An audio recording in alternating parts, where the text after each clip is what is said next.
तुकडेबंदी कायदा रद्द करण्याचा सरकारचा विचार महसूल मंत्री चंद्रशेखर बावनकुळे यांनी या संदर्भात माहिती दिली आहे। एक चांगली एसओपी तयार करणार असं बावनकुळे यांनी म्हटलं आहे।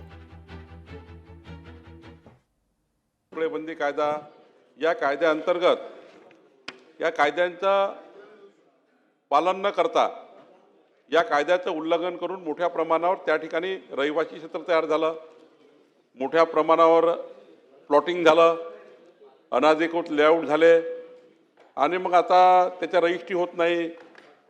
मोठ्या प्रमाणावर जे अनाधिकृत बांधकामं आहे ते कायदेशीर होत नाही, कारण MRTPचंही उल्लंघन झालं, त्यानंतर तुकडेबंदीचंही उल्लंघन झालं आहे।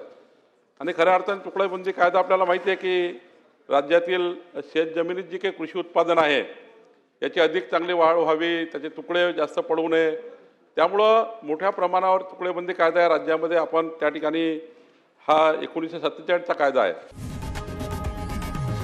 लोकशाही मराठी ऐका, पहा, जागरूक रहा।